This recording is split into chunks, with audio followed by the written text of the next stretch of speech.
I want to begin today by sharing with you an illustration from my deep history. When I was a teenager, let's say early teens, mid-teens in particular, as a few years ago or a few decades ago, whenever we'd be out in a kind of a playground setting or an outdoor setting, a fun thing that we would do is the tug-of-war contest. Now, in the yard that you would be in, you'd have a line that would be drawn, and then you'd have a rope that's running perpendicular to that line. And on one side of the rope, you'd have 4, 5, 6 people that they would be holding on to. And then on the other side, you'd have another 4, 5, 6 people that would be the opponent. And then, of course, you'd go back and forth to see who could drag the other team across the line. And then you wind up becoming the victor. Actually, when I was a kid, there was a guy named Donald that was in the group that I ran around with. He's a buddy of mine. Donald was huge. Nobody ever called him Donald. They either went by Big D or we'd call him Bruno. Even my mother called him Bruno. He's just a big old hulk of a guy. And you didn't want to have Bruno on the other side of the line because he'd be at the back of the rope and he could just yank who knows how many folks across the line. And inevitably, whenever Bruno was there, you'd wind up losing. Now, where are you going with this? Well, I want you to think of your relationship with a narcissist in the same way as you would think of a tug-of-war contest, and you have Big Bruno over there on the other side just pulling away, and they're very strong and they're very effective at what they're trying to do. Narcissists begin with an overarching craving, and I can't underscore that word craving enough. They have a craving to be in control of you. And so much of what they're trying to do is to pull you over to their side, pull you over into their way of thinking and being and doing. Now, I understand that when we have connections with other individuals, we do have certain standards that we want to share with each other. We have values and interests or expectations, goals and needs. All of that is well and good, and so there is a certain amount of coordination that we want to maintain. Narcissists, though, can't just simply sit down with you and say, let's talk about that.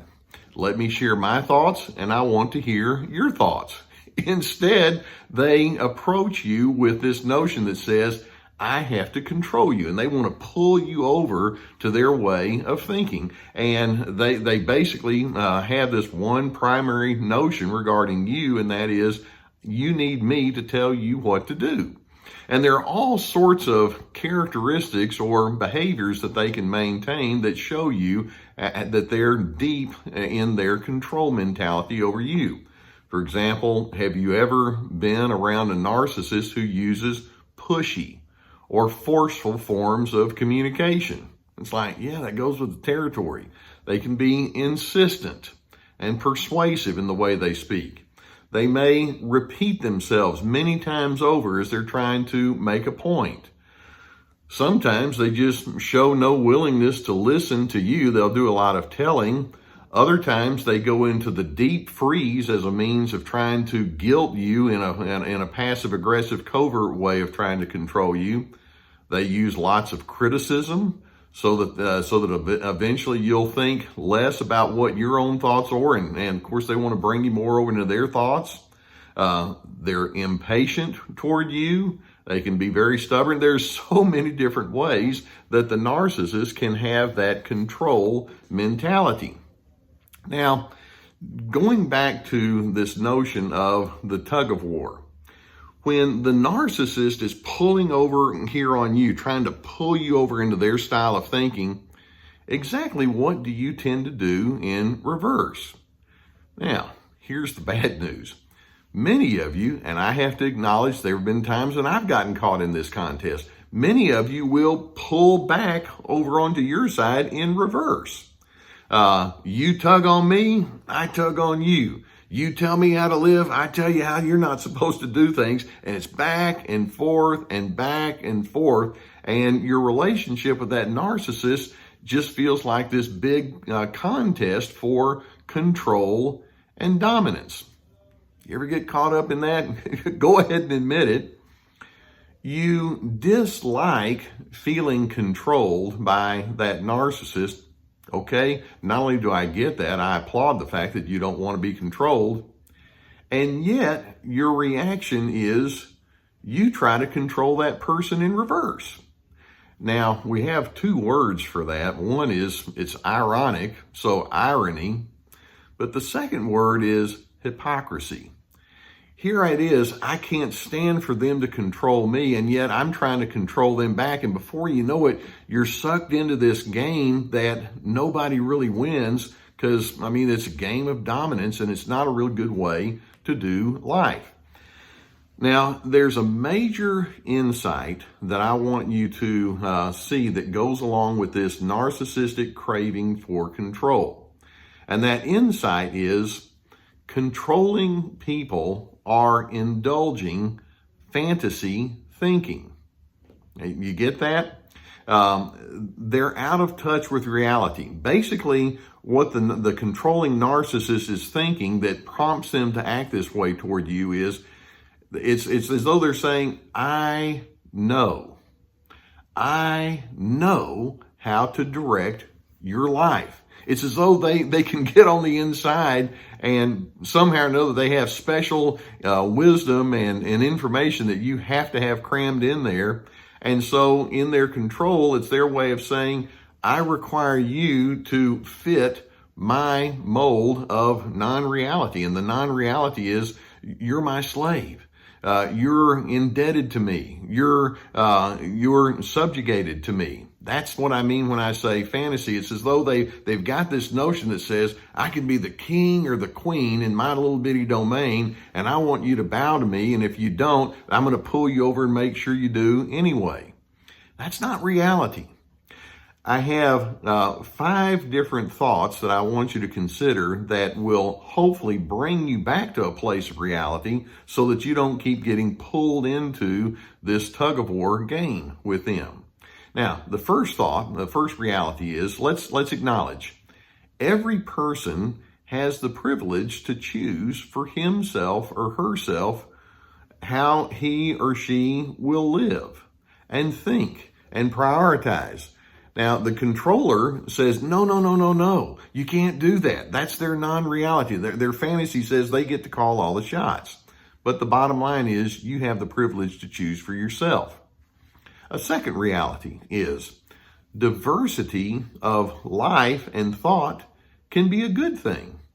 Now, when I see someone over there who thinks differently or feels differently or approaches projects or life in a manner that's not the same as mine, rather than thinking, get over here to my side right now, might I instead say, I'd like to learn from you. Perhaps if I tuned into who you are and what you think, we can coordinate life in a more interesting, diverse kind of way. Diversity of thought can be a good thing. Now, a third reality is when our diversity creates negative exchanges or actions, control is still a fantasy. It may be that as you engage with somebody else and they show themselves not to be the same as you, you really don't agree with their values and you don't agree with their standards or their priorities. And so you kind of have that temptation to go in there and try to get into the counter control flow with them. The fact that you disagree doesn't make control any more correct. Now, reality number 4, though, is without trying to control someone else, you can still set your own boundaries and stipulations and parameters. Basically, you can let that narcissistic controlling person know this is what does work for me, this is what does not work for me. Now, you can like it or you cannot like it, but those are my standards, those are my parameters, those are my boundaries. And then reality number 5 is it's necessary for you to think as an independent person. That controller is trying to make you a dependent person. They want you to be dependent upon them to make all of your decisions for you. But as an independent person, you have the notion that says, I'm a free person. I'm a separate person. I'm actually a singular person. I want to join in group activity. I want to join in group coordination. And ideally, we can have our independence while still emphasizing other characteristics like empathy and consideration and courtesy and helpfulness and curiosity about one another and affirmation. I'm an independent person who likes to think in terms of how to engage well with other individuals. So ideally, you don't have to approach relationships as if it's a contest of tug-of-war. Now, I want you to go back to my illustration with me and Bruno and all these other kids back then. You know, whenever we were in this tug-of-war game and Big Bruno was on the other side of the line and he was tugging along, we eventually devised a strategy on the other side. And that is, as Big Bruno was just tugging and his team is tugging, we let go of the rope. And Big Bruno and his teammates just fell down, and we would laugh and we would enjoy, and they'd get mad at us and we'd say, let's try it again. Let go of the rope. Let go of the game of tug-of-war. You don't have to go into that contest. Relationships don't have to be a contest. It can be a coordination, but that's an entirely separate thing. And I want you to consider this one thought as we wrap up here together. If you have to yank and tug and coerce and superimpose so that you can make other individuals be on your team and so that you can have dominance over them, how rewarding of a relationship is that ultimately going to be? I don't want relationships based on dominance. I don't want relationships based on me conquering you. I want relationships that are built on DRC. DRC stands for dignity, respect, and civility. And we can do that without having to control one another. And those kind of ingredients are what become the glue that holds a relationship together. Let's go in that direction. I do hope that you find benefit from videos such as this. And if you've not already done so, go beneath the video and hit that subscribe button. You'll notice also beneath the video, we have links for our website, survivingnarcissism.tv. And I think you're going to find lots of good articles and videos and quizzes and promotions on there that you'll find beneficial and an augmentation of what we're doing here on YouTube. In addition to that, if you would be interested in talking with a licensed professional counselor in an online setting, and this day and age, people are looking for something like that so they can do it in the comfort of their own home. We have a link for something like that. We also have links to my online workshops, videos, my books, and even coffee mugs. So make yourself available down below and see what's there that might be helpful to you. Know that you don't have to participate in the tug-of-war. Know that you can be your own separate, independent person and still be positioned to do relationships well. All of that being said, I wish for you an independent life that's defined by a healthy interdependence where freedom and goodness and dignity are given highest priority.